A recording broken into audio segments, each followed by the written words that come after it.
അതിന്റെ 1-ാം വാക്യം പെട്ടെന്ന് വായിക്കണം. അവകാശി സർവത്തിനും യജമാനെങ്കിലും ശിശുവായിരിക്കുന്നിടത്തോളം ദാസനേക്കാൾ ഒട്ടും വിശേഷതയുള്ളവനാണ്. ദൈവത്തിന്റെ പരിശുദ്ധനാമമായിട്ട് പെടുവാനായിട്ട് ഗലാത്യ ലേഖനം 4-ാം അധ്യായം 1-ാം വാക്യം നമ്മൾ വായിച്ചു കേട്ടു. അവകാശി സർവത്തിനും യജമാനൻ എങ്കിലും ശിശുവായിരിക്കുന്നിടത്തോളം ദാസനേക്കാൾ ഒട്ടും വിശേഷതയില്ല. ദൈവത്തിന്റെ പരിശുദ്ധമായിട്ടുള്ള ഒരു ദാസനും ഒരു യജമാനും. അവകാശിയായിരിക്കുന്ന യജമാനൻ സർവത്തിനും അവൻ യജമാനാണ്. യജമാനൻ എപ്പോഴും ഭവനത്തിൽ വസിക്കുന്നവരും ദാസൻ എപ്പോഴും പുറത്ത് നിൽക്കുന്നവരുമാണ്. ഇതാണ് ദാസനും യജമാനും തമ്മിലുള്ള വ്യത്യാസം. അതിന്റെ മുകളിലത്തെ വാക്യം 29-ാം വാക്യം കൂടെ വായിക്കുമ്പോൾ 3:29 ക്രിസ്തുവിനുള്ളവർ എങ്കിലോ നിങ്ങൾ അബ്രഹാമിന്റെ സന്തതിയും വാഗ്ദത്തപ്രകാരം അവകാശികളുമാകുന്നു. ക്രിസ്തുവിനുള്ളവരാണ് വാഗ്ദത്തപ്രകാരം അവകാശികൾ. അവർ ക്രിസ്തുയേശുവിനെ രക്ഷകനായി സ്വീകരിച്ച് സ്നാനപ്പെട്ട് വിശുദ്ധ ജീവിതം നയിക്കുന്നവർ സർവത്തിനും അവകാശിയായിരിക്കുന്ന യജമാനായിരിക്കുന്നുവെങ്കിൽ ദൈവത്തിന്റെ വീണ്ടും വായിക്കുന്നത് ഈ അവകാശി സർവത്തിനും യജമാനാണ്, സർവത്തിനും അധികാരിയാണ്. യജമാന്റെ ഒരു പ്രത്യേകത, അവൻ കൈനീട്ടി ചോദിക്കേണ്ട ആവശ്യമില്ല. അവൻ ആവശ്യം പോലെ എടുക്കുവാനുള്ള ഒരു കഴിവുണ്ട്. അവന് വിനിയോഗിക്കാനുള്ള കഴിവുണ്ട്. എന്നാൽ ദാസൻ അങ്ങനല്ല, അവൻ ചോദിച്ച് വാങ്ങേണ്ടവനാ. എന്നാൽ ഈ ദാസനായിരിക്കുന്നവൻ യജമാനൻ എങ്ങനെയാകുന്നു എന്ന് ചോദിച്ചാൽ അവൻ വളർച്ചയിലൂടെ ശിശുവായിരിക്കുന്നിടത്തോളം ഒട്ടും വിശേഷതയില്ല. അപ്പോൾ ആത്മീയ ജീവിതത്തിൽ വളർച്ചയില്ല എങ്കിൽ നാം എന്നും ആരായിരിക്കും? ദാസന്മാരായിരിക്കും. നമ്മളെപ്പോഴും കരഞ്ഞ് നമ്മുടെ ആവശ്യങ്ങൾക്കെല്ലാം എന്ത് ചെയ്യണം? ഈ കുഞ്ഞുങ്ങൾ അപ്പനോട് കരയുന്നത് പോലെ ഹല്ലേലൂയ. നമ്മളെപ്പോഴും നമ്മുടെ ജീവിതം മുഴുവൻ കരഞ്ഞ് പ്രാപിക്കുന്ന ഒരു അനുഭവമാണ്. ഹല്ലേലൂയ. കാരണം എന്താ? ആത്മീയ ജീവിതത്തിന് വളർച്ചയില്ലാത്തതുകൊണ്ട്, ഹല്ലേലൂയ, പ്രാർത്ഥനാ ജീവിതത്തിന് വളർച്ചയില്ലാത്തതുകൊണ്ട്, ആരാധനാ ജീവിതത്തിന് വളർച്ചയില്ലാത്തതുകൊണ്ട്, അനുസരണത്തിന് വളർച്ചയില്ലാത്തതുകൊണ്ട്, ദൈവത്തോടുള്ള പ്രത്യാശ വളർച്ചയില്ലാത്തതുകൊണ്ട്, വിശ്വാസത്തിന് വളർച്ചയില്ലാത്തതുകൊണ്ട് നിനക്ക് അവൻ ദാസനേക്കാൾ ഒട്ടും സവിശേഷതയില്ല എന്ന് ദൈവത്തിന്റെ വചനം പറയുന്നു. എന്നാൽ യഹോവ എന്റെ ഇടയനായിരിക്കുന്നു, എനിക്കൊന്നിനും മുട്ടില്ല എന്ന് ദാവീദ് 23-ാം സങ്കീർത്തനത്തിൽ പറയുന്നു. യഹോവ എന്റെ ഇടയൻ, അതുകൊണ്ട് എനിക്കൊന്നിനും മുട്ടില്ല. അതിൽ 6-ാം വാക്യം എന്ന് പറയുന്നത് നന്മയും കരുണയും എന്റെ ആയുഷ്കാലമൊക്കെ എന്നെ പിന്തുടരും. അപ്പോൾ യഹോവ ഇടയനായിരിക്കുന്ന, ക്രിസ്തുവിൽ പ്രത്യാശയുള്ള, ദൈവത്തിൽ പ്രത്യാശയുള്ള, ദൈവത്തിൽ വിശ്വാസമുള്ള, ദൈവത്തിൽ ആത്മീയ വളർച്ച പ്രാപിച്ച് പക്വത പ്രാപിക്കുന്ന ഒരു ദൈവത്തിന്റെ അഭിഷിക്തൻ പറയും, യഹോവ എന്റെ ഇടയൻ, അവന്റെ കാഴ്ചപ്പെട്ടിൽ ഞാൻ നടക്കുന്നു. അങ്ങനെ നടക്കുന്ന ഒരു ദൈവമേതലിന് വിശ്വാസത്തോടെ പറയാൻ കഴിയും. അവന്റെ സ്വന്തം ഹല്ലേലൂയ. 6-ാം വാക്യം നന്മയും കരുണയും എന്നെ പിന്തുടരുന്ന ദൈവത്തിന്റെ വാഗ്ദത്തമായിരിക്കുന്ന ഒരു നന്മയും കരുണയുമുണ്ട്. ഹല്ലേലൂയ. ഞാൻ പ്രാർത്ഥിച്ചു വരുന്നതല്ല, എന്റെ ആത്മീയ വളർച്ചയുടെ, എന്റെ വിശ്വാസത്തിന്റെ, എന്റെ പ്രത്യാശത്തിന്റെ നിലവാരമനുസരിച്ച്, ദൈവത്തോടുള്ള ബന്ധമനുസരിച്ച്, ദൈവത്തോടുള്ള വളർച്ചയനുസരിച്ച് എന്റെ ദൈവം എന്റെ പിന്നിൽ എന്നെ അനുഗ്രഹമായിട്ട് തന്നിരിക്കുന്ന ദൈവത്തിന്റെ അവരുടെ പിന്നിൽ അനുഗമിക്കുന്ന ഒരു നന്മയുണ്ട്. ഈ നന്മ അനുഗമിക്കുന്ന ഒരു ദൈവവേദന പറയും, എനിക്ക് മുട്ടുണ്ടാകില്ല, എനിക്കൊരു നന്മയ്ക്കും കുറവില്ല. അവരുടെ പ്രത്യാശ നഷ്ടപ്പെട്ടു പോകത്തില്ല, അവരുടെ വിശ്വാസം നഷ്ടപ്പെട്ടു പോകത്തില്ല. അവർക്ക് 40 നാൾ ക്രിസ്തു യേശുവിൽ വളർച്ചയുണ്ടാകുന്നതായി കാണുവാൻ കഴിയും.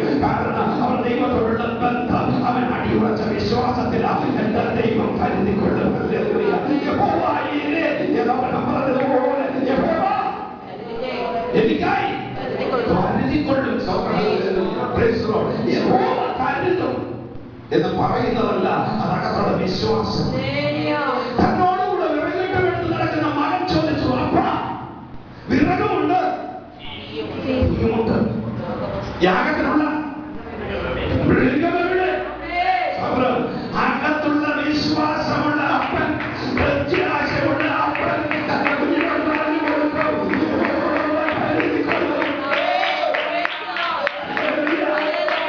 അപ്പന് വിശ്വാസമുണ്ടെങ്കിൽ, അപ്പന് പ്രത്യാശയുണ്ടെങ്കിൽ, അപ്പന് ദൈവത്തോട് സ്നേഹമുണ്ടെങ്കിൽ, അപ്പന്റെ കുഞ്ഞുങ്ങൾ പറയും, നിനക്ക് വേണ്ടി കരുതുന്ന ഒരു യഹോവയെയാണ് ഞാൻ സേവിക്കുന്നത്. നിനക്ക് വേണ്ടി കരുതുന്ന ഒരു ദൈവത്തെയാ ഞാൻ വിളിച്ചപേക്ഷിക്കുന്നത്. ഇതിനകത്തുള്ള വിശ്വാസത്തിൽ നിന്ന് വരുന്ന വിശ്വാസത്തിന്റെ വചനമാണ്. പ്രതികൂലങ്ങളെ മുന്നിൽ കാണുമ്പോൾ അവൻ അതിനെ നോക്കിക്കൊണ്ട് പറയുന്ന യഹോവ കരുതിക്കൊള്ളും. പ്രശ്നങ്ങൾ മലപ്പോൾ ഉയർന്നു നിൽക്കുമ്പോൾ അതിനെ കണ്ടുകൊണ്ട് പറയുന്ന യഹോവ കരുതിക്കൊള്ളും.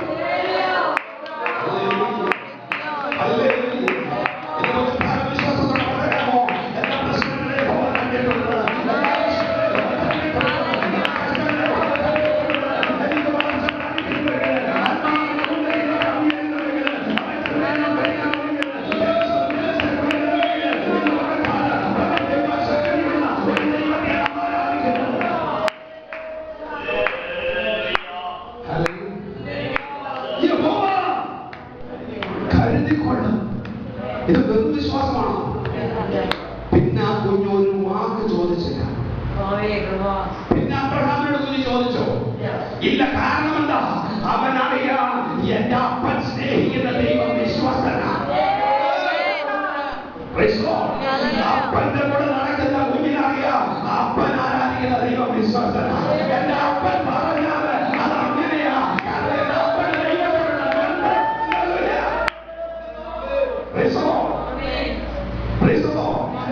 എന്റെ വചനമല്ല, ഞാൻ അങ്ങോട്ട് കടക്കുന്നില്ല.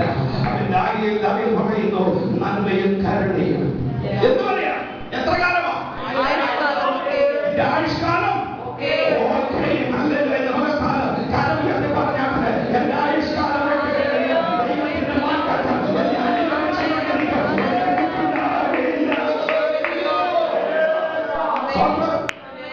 ആവശ്യങ്ങളുടെ പുറത്ത് ദൈവത്തിന്റെ കരം പ്രവർത്തിക്കും.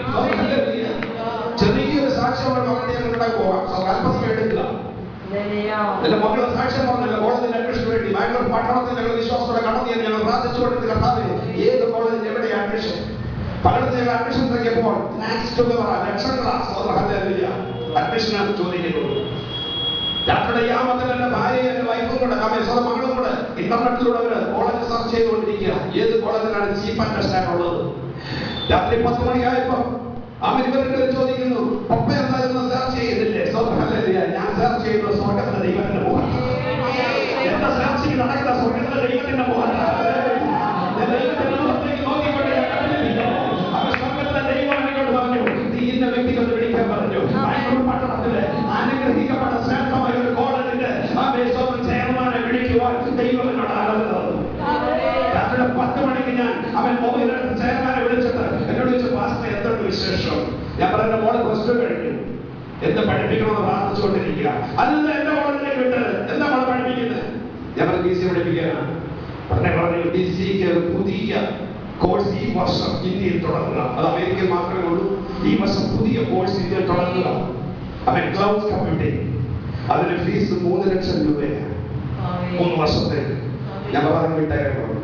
ഈ 3 ലക്ഷത്തിന്റെ കാര്യം നടക്കുന്ന കാര്യമല്ല. കോഴ്സ് പഠിപ്പിക്കാൻ എന്നെ കൊണ്ട് ഇപ്പോഴത്തെ സാഹചര്യത്തിൽ പറ്റുകയല്ല. ചെറിയ കാര്യമല്ലോ പറ, ഞാൻ പ്രാർത്ഥിക്കാമെന്ന് പറഞ്ഞു. എന്നോട് ആ ചെയർമാൻ പറഞ്ഞ ഭാഷ എന്ന് പറയുമോ? പ്രകാശമാസം തമ്മാരുടെ ഞാൻ പഠിപ്പിച്ചോളാം.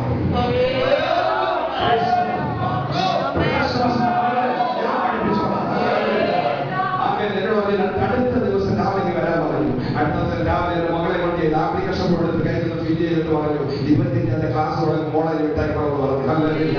അവിടുത്തെ അനുഗ്രഹിക്കുന്ന സഭയുണ്ട്, അവിടുത്തെ അനുഗ്രഹിക്കുന്ന കൂട്ടായ്മയുണ്ട്. ഹല്ലേലൂയ. ആ കോളേജിൽ പ്രത്യേകത ഉണ്ട്. ആ കോളേജിൽ പഠിക്കാൻ പറ്റുന്ന ഹിന്ദു ആയാലും മുസ്ലിം ആയാലും ആ അവരുടെ അടുത്ത കാലം മുഴുവൻ അവൻ ആരാധിച്ചോളാം. അങ്ങനെ അതിനകത്ത് കയറുന്നവരെ പണി അടക്കുന്ന ഒരു കോളേജ്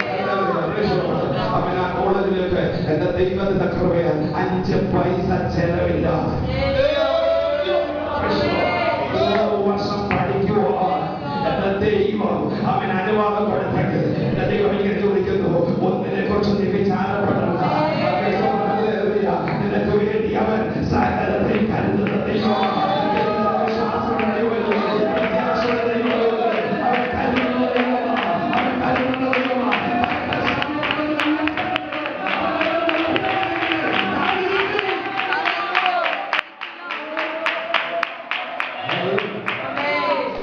അവൻ നമുക്കായി കരുതുന്നു.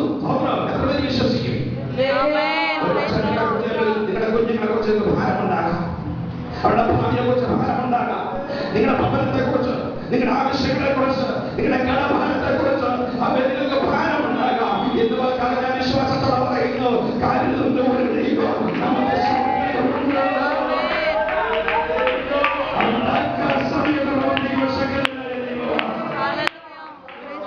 നന്മയും കരുണയും ആയുഷ്കാലമൊക്കെയും എന്നെ പിന്തുടരും. ദൈവത്തെ സ്നേഹിക്കുന്ന ദൈവത്തിന്റെ പൈതലെ, നിന്റെ പിന്നിൽ നീ അറിയാത്ത ഒരു അനുഗ്രഹത്തെ, ഒരു നന്മയെ എന്റെ ദൈവം കൂട്ടിവെച്ചിട്ടുള്ളത്.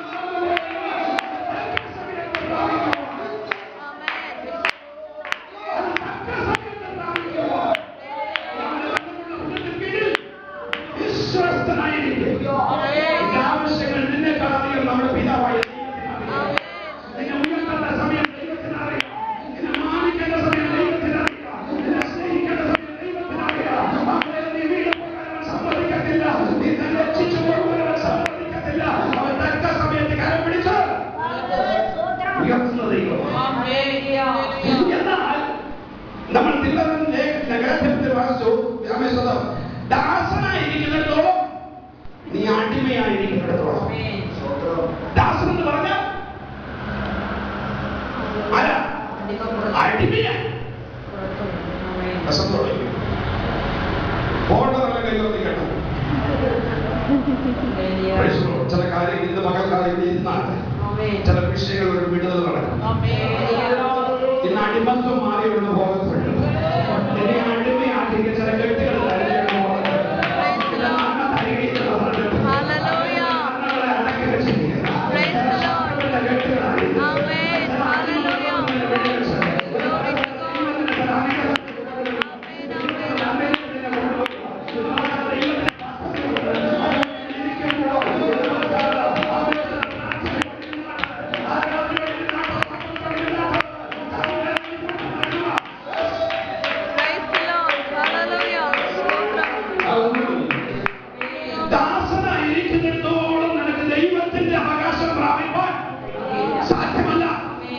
ജീവിതത്തിൽ വന്നിരിക്കുന്ന പ്രശ്നങ്ങളുടെ വാഗ്ദത്തത്തിന് നമ്മളെല്ലാം അവകാശികളല്ലയോ?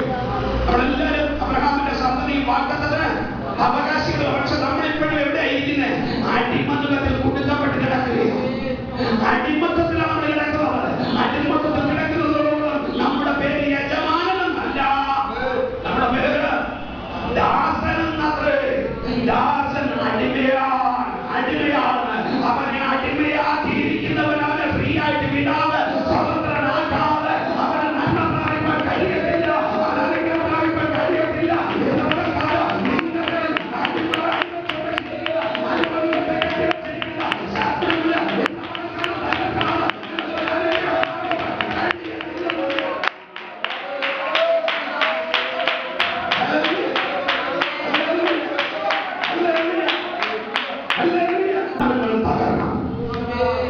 അവൻ കയറുകൾ പൊട്ടണം അല്ലേ? പക്ഷെ അവന്റെ ആറില്ല, ഞാൻ അങ്ങോട്ട് പോകുന്നില്ല.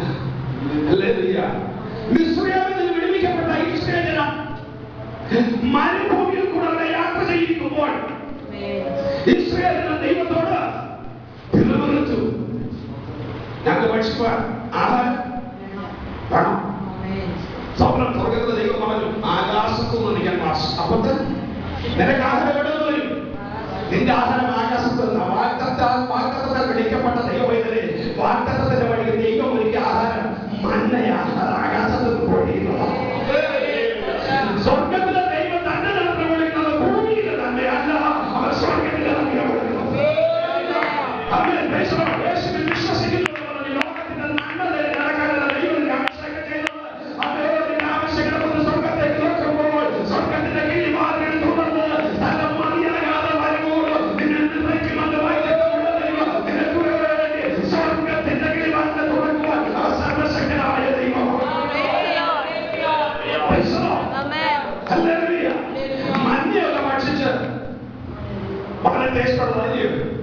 അതൊന്നും ഞാൻ പറയുന്നില്ല, നിങ്ങൾക്ക് എല്ലാവർക്കും അറിയാം. ബത്തപ്പാലിനെ പോലുള്ളതൊക്കെ ആ സ്വർണ്ണത്തിന് മുൻപ് പോലും അതൊന്നും അല്ല വിഷയം. ചില നാളുകൾ മണ്ണൊക്കെ കഴിച്ചു കഴിഞ്ഞപ്പോ ഇസ്രായേലിന് ചോദിക്കുന്നു, ഞങ്ങൾക്ക് തിന്മാൻ എന്താ വേണം? ഇറച്ചി വേണം. സത്യമാണ്, വല്ലപ്പോഴും ഒക്കെ കോഴിക്കാരെ കിട്ടിയതിന് നമുക്കൊന്നും ആഹാരം നടക്കത്തില്ല. ഞങ്ങൾക്ക് എന്താ വേണം? തിന്നാൻ ഇറച്ചി വേണം. അതിന്റെ ബാക്ക്ഗ്രൗണ്ടിലൊന്നും നടക്കുന്നത് പറയുന്നില്ല, പെട്ടെന്ന് പറഞ്ഞു പോകുക. വിഷയം മോശം തട്ടി മോശം നോക്കി എല്ലാം കഴിഞ്ഞതല്ലാണ് മാത്രം അനുഭവം കണ്ട് എല്ലാം കടന്ന് ദൈവമേ ഞങ്ങളൊന്നും ഒരു കഷ്ടം അനുഭവിക്കുന്നില്ല. ഞങ്ങൾക്കൊന്നും ഒരു കഷ്ടമില്ല. അവൻ മോശയെ അനുഭവിച്ച കഷ്ടതയോർത്താണ്. മോശയുടെ വിവരമതി. മോശ ദൈവത്തോട് പറഞ്ഞു, കർത്താവേ ഇതിപ്പോ എവിടുന്ന് കൊണ്ടുവരാണ് ഈ ജനത്തിനെല്ലാം കൂടെ ഞാൻ. എന്നാൽ ദൈവത്തിന്റെ സന്നിധിയിൽ വിഷയമെത്തിയപ്പോൾ അവൻ ദൈവം മോശയോട് ഇങ്ങനെ പറഞ്ഞു, നാളത്തേക്ക് നിങ്ങളെ തന്നെ വിശുദ്ധീകരിക്കും. വായിക്കാമോ? സംഖ്യാപുസ്തകം 11-ാം അധ്യായം അതിന്റെ 18-ാം വാക്യത്തിൽ ഇങ്ങനെ വായിക്കുന്നു, ദൈവം മറുപടി പറയും. പെട്ടെന്ന് വായിക്കും. സംഖ്യാപുസ്തകം 11-ാം അധ്യായം. ജനത്തിന്റെ ഭാരം വഹിക്കും. ജനത്തോട് നീ പറയേണ്ടത് നാളത്തേക്ക് നിങ്ങളെ തന്നെ ശുദ്ധീകരിക്കുക.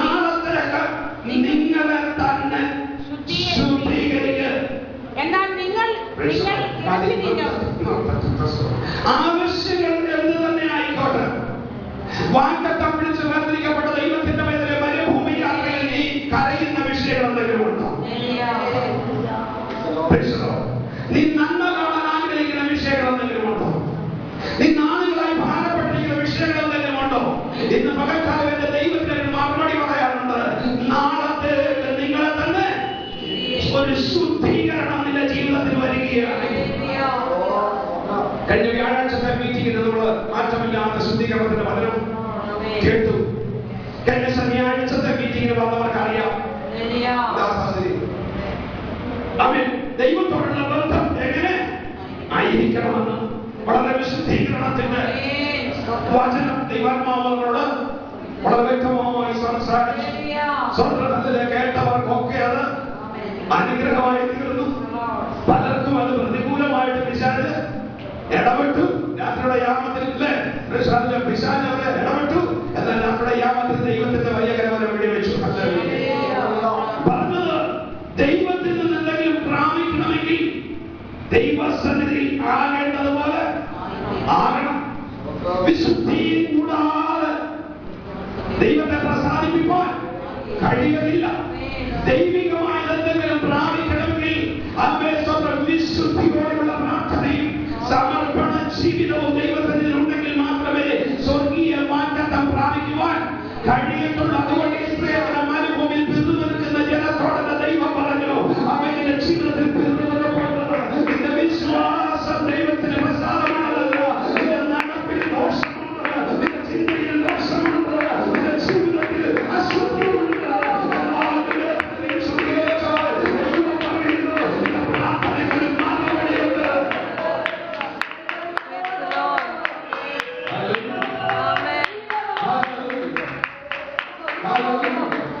ശുദ്ധീകരണമുള്ള മനുഷ്യർ ദൈവത്തിന്റെ വിടുതൽ കാണാൻ കഴിയും. ശുദ്ധീകരണം കൂടാതെ കർത്താവിനെ കാണുകയില്ലെന്ന ദൈവത്തിന്റെ പ്രമാണമാണ്. എവിടെ വിശുദ്ധീകരണമുണ്ടോ അവിടെ ദൈവത്തിന്റെ പ്രവൃത്തി നടക്കും. മാറ്റം അവൻ നമുക്ക് ദൈവം തന്നതല്ലേ? അല്ലേ? നമുക്ക് മാറ്റമുണ്ടോ? വാഗ്ദത്തത്തിനായി പ്രാർത്ഥിക്കുന്ന എത്ര പേർ